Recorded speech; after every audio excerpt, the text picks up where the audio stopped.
조국 사태 시즌2 이재명 정부의 치명적 오만. 광복절은 대한민국 역사에서 가장 영광된 날입니다. 일제의 압제로부터 벗어나 자유와 독립을 되찾은 그날은 국민 모두가 함께 기뻐해야 할 자긍심의 날입니다. 그러나 2025년 광복 80주년은 그 숭고한 의미가 퇴색된 날로 기록될 것입니다. 바로 이재명 정부가 조국과 윤미향을 특별사면 명단에 올리며 국민적 분노를 자초했기 때문입니다. 이는 단순한 사면 결정이 아닙니다.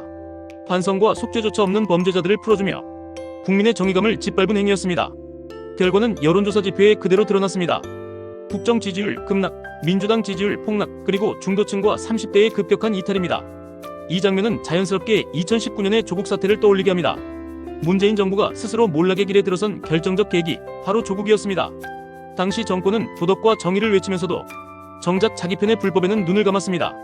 자녀 입시 비리, 사모펀드, 감찰 무마 의혹 등 숱한 비리 의혹이 쏟아졌는데도 집권 세력은 검찰개혁의 희생양이라는 기묘한 프레임으로 덮으려 했습니다. 그러나 국민은 속지 않았습니다. 결국 문재인 정부의 도덕적 기반은 무너졌고 이는 재보궐선거 참패와 대선 패배로 이어졌습니다. 지금 이재명 정부는 똑같은 길을 걸어가고 있습니다. 국민은 이미 이 상황을 조국 시즌2라 부르고 있습니다. 여론조사는 이 위기의 실체를 숫자로 보여주고 있습니다. 리얼미터 조사에서 이재명 대통령의 지지율은 불과 2주 만에 63.3%에서 51.1%로 무려 12.2%포인트나 폭락했습니다. 취임 후 최저치입니다. 긍정평가와 부정평가의 격차는 6.6%포인트까지 좁혀졌습니다. 더불어민주당의 정당 지지율 역시 48.4%에서 39.9%로 급락해 7개월 만에 다시 30%대에 진입했습니다. 국민의힘은 반대로 6.4%포인트 상승한 36.7%를 기록하며 격차를 오차범위 내로 좁혔습니다. 수치상으로만 보아도 민심의 흐름이 얼마나 빠르게 변했는지 알 수 있습니다. 이 지지율 추락의 핵심은 무엇일까요? 전문가들의 분석은 일치합니다. 바로 광복절 사면입니다.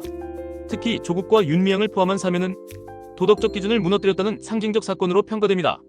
한국갤럽 조사에 따르면 부정평가 이유 중 22%가 특별 사면을 꼽았습니다. 단일 사안으로서는 매우 높은 수치입니다. 특히 30대에서의 반발은 결정적이었습니다. 직전 조사에서 62% 지지를 보였던 30대 지지율은 51%로 급락했습니다. 갤럽 조사에서 30대의 62%가 조국 사면에 반대한다고 응답했는데 이는 모든 세대 중 최고치였습니다. 조국 사면이 30대 민심을 뒤흔든 결정적 변수였음을 보여줍니다. 청년층의 반발은 단순히 세대의 문제를 넘어 정권의 미래와 직결됩니다. 20, 30대는 과거 문재인 정부 초기에도 열렬히 지지했지만 조국 사태 이후 등을 돌렸습니다. 그 결과 민주당은 서울 부산 재보선 참패를 겪었습니다. 지금 30대의 민심 이탈은 당시의 장면을 그대로 재현하고 있습니다. 정권 초반에 60% 이상을 유지했던 청년 지지율이 사면 한 방으로 무너졌다는 것은 단순한 경고가 아니라 정권 기반의 붕괴 신호탄입니다. 지역별로도 똑같은 흐름이 확인됩니다. 인천 경기에서 11%포인트, 서울에서 6.2%포인트, 충청에서 6.4%포인트 하락했습니다. 수도권 전역이 민심 위반의 진원지가 된 것입니다. 수도권은 대한민국 정치의 승부처입니다. 여론의 작은 파동이 선거 판세 전체를 흔드는 곳이기도 합니다.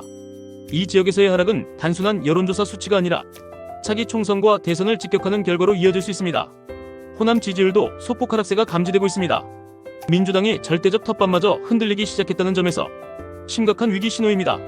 그럼에도 불구하고 민주당 지도부는 여전히 현실을 직시하지 못하고 있습니다.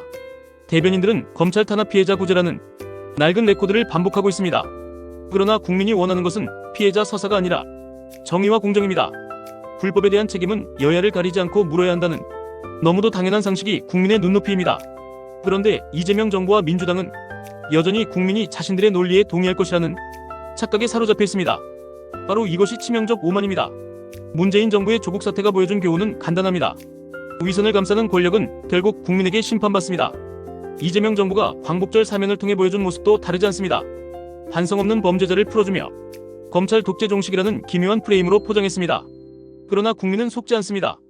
국민의 분노는 숫자로, 민심의 이탈로, 그리고 정치적 파장으로 되돌아옵니다.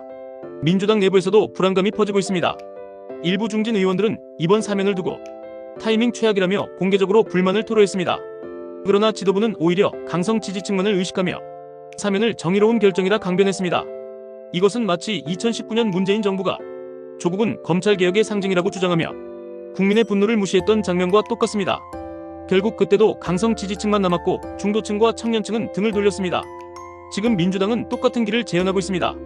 앞으로 이재명 정부의 앞길은 험난할 것입니다. 경제는 여전히 침체에서 벗어나지 못하고 물가 불안은 계속되고 있습니다. 집중호우 등 재난 대응 실패에 대한 비판도 커지고 있습니다. 외교 역시 한일한미 정상회담을 앞두고 있지만 성과를 내지 못한다면 민심 반등은 요원합니다. 조국 사면은 이 모든 악재를 증폭시키는 기폭제 역할을 하고 있습니다. 정권의 몰락은 보통 한순간에 오지 않습니다. 작은 불씨가 쌓이고 쌓여 어느 순간 거대한 불길로 번집니다. 문재인 정부의 몰락은 조국 사태에서 시작되었습니다. 그리고 지금 이재명 정부의 몰락은 조국 시즌2에서 시작되고 있습니다. 여론조사 지표는 이미 그 신호를 보여주고 있습니다. 국민은 다시 회초리를 들었습니다. 결국 국민이 원하는 것은 단순합니다. 반성 없는 권력, 위선적인 집권 세력은 용납하지 않겠다는 것입니다. 광복절이라는 국가적 기념일을 더럽힌 사면은 이재명 정부와 민주당의 몰락을 앞당기는 결정타가 되었습니다. 이제 역사는 반복될 것입니다. 조국 사태가 문재인 정부의 붕괴를 불러왔듯 조국 시즌2는 이재명 정부의 치명적 오만을 심판할 것입니다. 국민은 속지 않았고 국민은 잊지 않습니다.